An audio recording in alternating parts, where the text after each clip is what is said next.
अस्सलाम वालेकुम, welcome back to my channel. कैसे हैं आप सब? उम्मीद करती हूँ आप लोग खैर खैरियत से होंगे। अल्हम्दुलिल्लाह मैं भी ठीक हूँ। हाँ, और आपसे बहुत आप लोगों का शुक्रिया जिन्होंने हमारे व्लॉग चैनल को देखा, उसको अप्रिशिएट किया, आपने कमेंट सेक्शन में अपने प्यार का इजहार किया, अपनी राय का इजहार किया। बहुत बहुत आप लोगों का शुक्रिया। इसी तरह हमारी वीडियोज़ को फुल वॉच कीजिएगा, सब्सक्राइब कीजिएगा चैनल को और लाइक कीजिएगा। तो बहुत दोबारा अगेन आप लोगों का शुक्रिया हमें सपोर्ट करने का। तो आज का रिव्यू एंड रिएक्शन करते हैं स्टार्ट।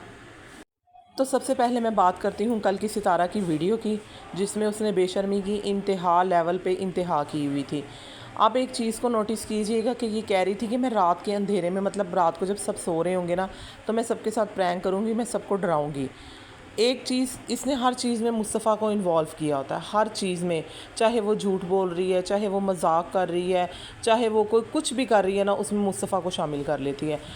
मुझे ये नहीं समझ आती कि इससे वो बच्चा क्या सीख रहा होगा, क्या सोच रहा होगा और क्या सीख रहा होगा, ये अपने बच्चों को क्या सिखा रही है। और दूसरी चीज़ ये कि देखें, रात के टाइम पे जब ये ऊपर गई है, वो जो है रमज़ान और उसकी बेबी अनीता, अनीता किस हाल में पड़ी हुई थी, रमज़ान किस हाल में पड़ा था। एकदम जब अनीता उठी है, उसके सारे बाल नज़र आ रहे थे, सर पे कोई दुपट्टा, ज़ाहिर है वो लेटी हुई थी, वो सोई हुई थी। अब चाहे इसने ड्रामेबाजी की हो, ये सब प्लान का हिस्सा हो, वो भी लोगों को पता हो सब कुछ कि ये हमसे प्रैंक करने वाली है, वो इसके प्लान में सब शामिल हो, मगर फिर भी अपनी तरफ से तो यही हमें शो करवाना चाह रही थी ना कि ये सब कुछ रियल है, कोई फेक नहीं, कोई झूठ नहीं है। तो आप उस टाइम पे व्लॉग में ज़रा जाके रुक के देखिएगा कि वहाँ पे मतलब जैसे सुबह फजर का टाइम हो रहा था, रोशनी फैल रही होती है, कोई अंधेरा नहीं था, छत पे वो पड़े हुए थे, ना कोई चरपाई थी ना कुछ थी। मतलब कि ये अपने हेल्पर्स को इस तरह का रखती है कि घर में इतनी बड़ी जगह है, 3-3 एसी लगे हुए हैं, और ये इस तरह नहीं कर सकती, चले एसी नहीं है लगा के दे रही, इसका इतना बड़ा दिल नहीं है तो कम से कम पंखे हों, कोई कूलर हो, उनको नीचे ही सोने के लिए जगह दे दें। अगर देखा जाए तो छत पे इतनी तपिश हो जाती है, इतनी तपिश हो जाती है इन दिनों में, तो इतनी तेज़ धूप होती है, इतनी तेज़ धूप होती है जो बर्दाश्त नहीं होती। उस तेज़ धूप से वो छत तप जाती है, क्योंकि हमें पता है ना इस चीज़ का, हमें आइडिया है कि वो इतनी तेज़ धूप की वजह से वो इतनी तप जाती है ना कि अगला दिन उसे लग जाता है ठंडा होने में। उसके ऊपर वो पड़े हुए हैं दोनों, और ये इसने जाके एकदम उन पर कैमरा मारा। अनीता जब उठी है, उसके बाल नज़र आया, थोड़ा सा उसका ना माथा भी नज़र आया, और जो था रमज़ान वो फुल नंगा पड़ा हुआ था, मतलब नंगा से मीन उसने बनियान भी नहीं पहनी हुई थी, और इसने एकदम उनको डराने की कोशिश की है। तो इसके कमेंट सेक्शन में भी लोगों ने कहा है कि किसी की प्राइवेसी ऐसे ख़राब नहीं करनी चाहिए, आपको ऐसे एकदम से नहीं जाना चाहिए था। मगर मैं कहती हूँ सितारा मैडम को शर्म ही नहीं आ रही। बड़ी यूट्यूबर जो अपने आप को बहुत बड़ी यूट्यूबर कहती है ना, शर्म नाम की उसके अंदर कोई चीज़ ही नहीं है। वो जितना ही कोशिश करती है ना कि मैं अपने आप को बड़ा डेवलप करूँ, अपने आप को अच्छा बनाने की कोशिश करूँ, उतनी ही दिन ब दिन ये नीचे जाती जा रही है अपनी हरकतों की वजह से और अपनी बेवकूफ़ियों की वजह से। अपने आप में ये बहुत चालाक बनती है, मगर ये खुद ही ना अपने आगे जो है ना गड्ढे खोद के ना उसके अंदर खुद ही गिर जाती है।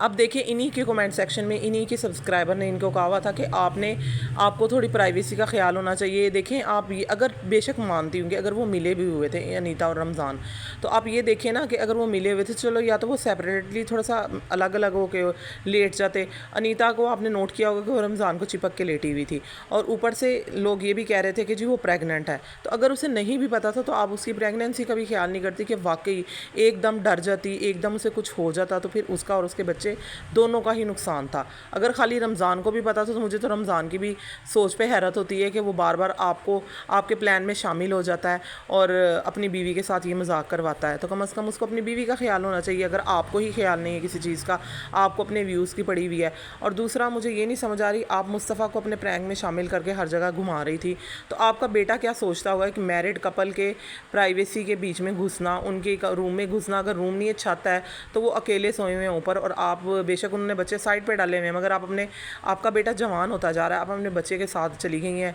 जी, दो कपल लेटे हुए हैं और एकदम जी उनको डराने जा रही हैं। तो आप क्या शो करवाना चाह रही हैं? किस किस्म का प्रैंक था?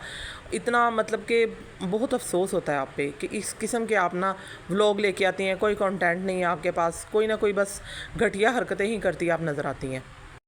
ये असल में ना सिस्टरोलॉजी को कॉपी कर रही है, कभी जुल्करनैन को, कभी सिस्टरोलॉजी को, कभी अरमान मलिक को, कभी एक दो और व्लॉगर हैं उन लोगों को कॉपी कर रही है। तो मुझे लगता है कि कुछ ज़रूरी नहीं है कि उनको भी मतलब कि ना प्यार दिया जा रहा है उनके हर प्रैंक पे, उनको भी गालियाँ पड़ती हैं। जैसे कि सिस्टरोलॉजी है, पिछले दिनों में जो कुछ वो करती रही है उसके ऊपर उसे गालियाँ पड़ती रही है। जुल्करनैन ने भी एक घटिया हरकत की थी। अब ज़ुल्करनैन ने अपनी, मेरे ख़्याल में अनमैरिड उनकी बहन थी, शायद वो उन्हीं के घर में रहती है। आप सोचें इस तरह की औरत के दिल में बहुत से ख़्यालात आते हैं जो अपने भाई पे, अपनी माँ पर बोझ होती है, या किसी वजह से उनका घर आबाद नहीं होता, या शायद शादी नहीं हो पाती, कोई वजह ना कोई वजह बन जाती है। तो ये दोनों मियाँ बीवी बाहर बातें कर रहे थे और वो बेचारी ने सुन ली और वो नाराज़ होकर चली गई, बल्कि उसके हाथ में कुछ भी नहीं था और वो जा रही थी और वो बाकायदा रो रही थी। और फिर इसने बड़ी माफ़ियाँ मांगी ज़ुल्करनैन ने, और काफ़ी देर तक वो उसे माफ़ भी नहीं कर रही थी। मतलब ये कि कई कई दफ़ा ऐसा हो जाता है कि इंसान डीपली हर्ट हो जाता है, दिल से उसको दुख पहुंच जाता है, कि जिसका अजाला करना बहुत मुश्किल होता है, मगर शायद अपनों की वजह से उसने इसको माफ़ी दे दी। तो इस तरह के प्रैंक भी बहुत अक्सर ही दफ़ा बुरे लगते हैं और ट्रोल किए जाते हैं ऐसे व्लॉगरों को। तो इसलिए कोशिश यही करनी चाहिए कि जो अच्छा कंटेंट हो वो लाया जाए। ये नहीं कि कभी आप इधर से चोरी कर रही हैं, कभी आप उधर से चोरी कर रही हैं, इस चीज़ को आप देख नहीं रही कि उनको इस चीज़ के लिए ट्रोल किया जा रहा है, और आपको तो ऑलरेडी हर बात पर ट्रोल किया जाता है कि आपकी हरकतें ठीक नहीं हैं, और आप ऊपर से लोगों के जो किए कराए घटिया व्लॉग हैं उनको उठा के तो आप उनकी कॉपी करना स्टार्ट हो जाती हैं। और अब इस पॉइंट पे आएंगे कि ये कह रही थी कि मैं रात को सबको डराऊंगी जब सब सो रहे होंगे। इस पे भी ये सरासर झूठ बोल रही थी। मतलब मैंने जैसे पहले कहा कि उस वक्त कोई रात नहीं हो रही थी, सुबह रोशनी फैल रही थी जब फजर का टाइम होता है उस टाइम। मतलब आयत भी जाग रही थी, आयत के पास से भी आयत भी नज़र आई है व्लॉग में। तो आप यहाँ से अंदाज़ा लगाएं कि ये लोग पूरी रात जागते हैं।